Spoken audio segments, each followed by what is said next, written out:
Hello दोस्तों, आप सभी का हमारे चैनल जीके वर्ल्ड एकेडमी में हार्दिक स्वागत है। दोस्तों, आज हम पढ़ेंगे गवर्नर, गवर्नर जनरल एवं वायसराय।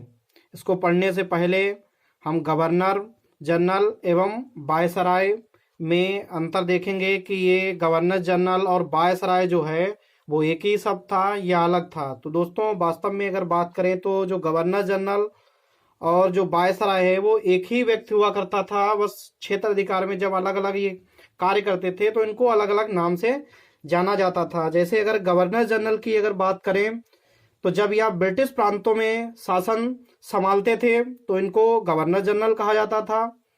जब ब्रिटिश प्रांतों में जो है शासन संभालते थे तो इनको गवर्नर जनरल कहा जाता था। अर्थात जब ब्रिटिश संप्रभुत्व का जो प्रतिनिधि होता था उसको गवर्नर जनरल कहा जाता था। जो मुख्य अधिकारी होता था उसे गवर्नर जनरल कहा जाता था।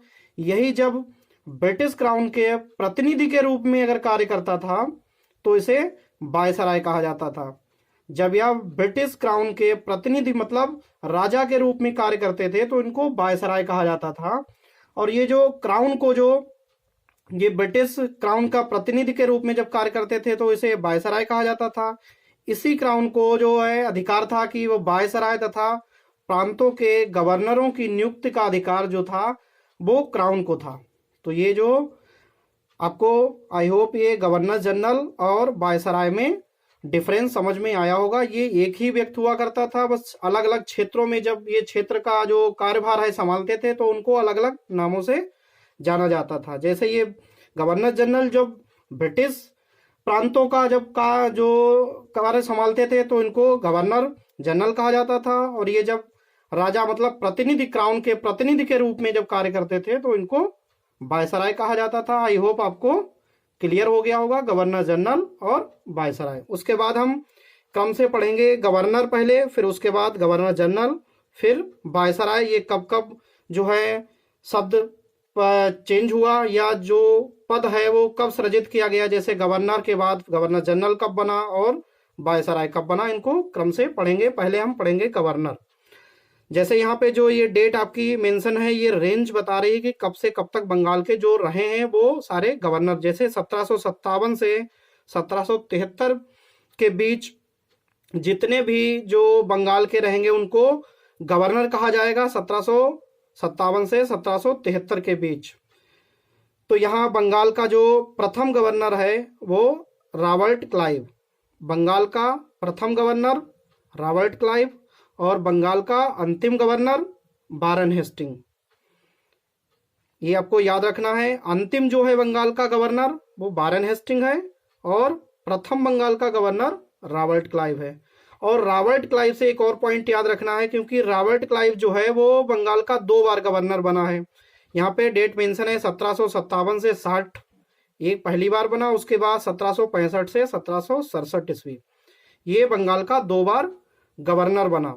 उसके बाद आपका जो यहाँ एक पॉइंट लिखा है, जैसे आपका 1773 के रेगुलेटिंग एक्ट के द्वारा बंगाल के जो गवर्नर का पद था उसका नाम बदलकर बंगाल का गवर्नर जनरल कर दिया गया।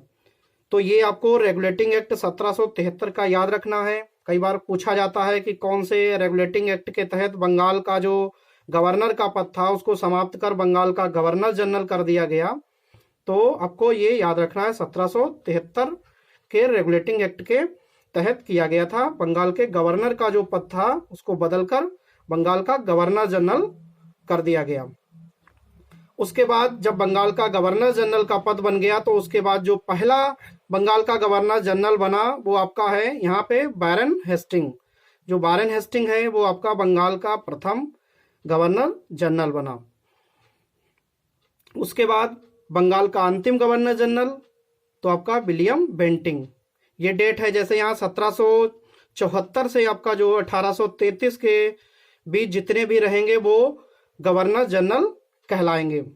ठीक है, तो ये आपका 1774 से 1833 के मध्य ये आपका गवर्नर जनरल, क्योंकि आपका जो 1773 का रेगुलेटिंग एक्ट था उसके तहत जो आपका नया पद बनाया गया बंगाल का गवर्नर जनरल, उसके तहत जो पहला बंगाल का गवर्नर जनरल बना वो वारेन हेस्टिंग। उसके बाद अंतिम जो बंगाल का गवर्नर जनरल था वो विलियम बेंटिंग। उसके बाद फिर एक आपका जो है वो चार्टर अधिनियम आता है, जैसे 1833 ईस्वी का जो चार्टर अधिनियम है, इसके तहत जो अब आपका गवर्नर जनरल का जो पद था उसको समाप्त कर भारत का गवर्नर जनरल कर दिया गया। जो आपका बंगाल का गवर्नर जनरल का जो पद बनाया गया था उसे 1833 के चार्टर अधिनियम द्वारा समाप्त कर भारत का गवर्नर जनरल कर दिया गया। तो ये आपको याद रखना है, दोनों 1773 वाला भी रेगुलेटिंग एक्ट और ये 1833 का चार्टर अधिनियम भी, इसके तहत जो आपका गवर्नर, जो बंगाल का गवर्नर जनरल का पद था उसको भारत का गवर्नर जनरल कर दिया गया 1833 के चार्टर अधिनियम के द्वारा। उसके बाद जब ये भारत का गवर्नर जनरल का पद सृजित किया गया तो उसके बाद जब भारत का पहला जो गवर्नर जनरल बना है वो आपका विलियम बेंटिंग। क्योंकि जो इससे पीछे वाले में, जैसे यहाँ बंगाल का जो अंतिम गवर्नर जनरल है, यही यहाँ भारत का जो प्रथम गवर्नर जनरल है वो यही हो जाएगा। जो पीछे वाले में अंतिम होगा वो आपका आगे वाले में पहला हो जाएगा। जैसे यहाँ पे भारत का जब प्रथम गवर्नर जनरल की बात करें तो यही जो विलियम बेंटिंग बंगाल का अंतिम था यही यहाँ प्रथम हो जाएगा, क्योंकि 1833 के तहत जो आपका बंगाल का जो गवर्नर का जो पद था उसको नया पद बना दिया गया, उसकी जगह पे जो है भारत का गवर्नर जनरल। तो जो वहाँ अंतिम था वही यहाँ भारत का प्रथम हो जाएगा। जैसे यहाँ पे जब भारत का गवर्नर जनरल का पद बनाया गया तो उसके तहत इसको विलियम बेंटिंग को पहला भारत का गवर्नर जनरल बनाया गया।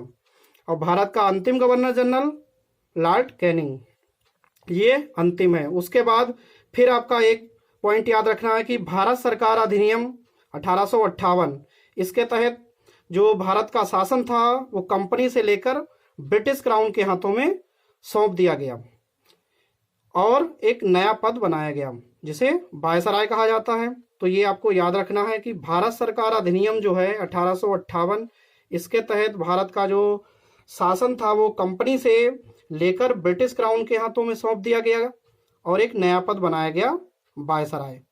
अब जो भी, क्योंकि यहाँ से आपका जो 1858 से 1833 से लेकर 1858 तक ये जो है आपके भारत के गवर्नर जनरल कहे गए। इसके बाद जब नया पद भारत सरकार अधिनियम 1858 के तहत एक नया पद बना दिया गया, तो अब जितने 1858 के बाद जो भी रहेंगे वो सारे वायसराय कहलाएंगे। जैसे यहाँ डेट मेंशन है 1858 से लेके 1947 तक जितने भी भारत के जो रहेंगे उनको वायसराय कहा जाएगा। जैसे यहाँ पे भारत का प्रथम वायसराय तो आपका कैनिंग हो जाएगा, क्योंकि यही कैनिंग आपका जो भारत का अंतिम गवर्नर जनरल है यही है।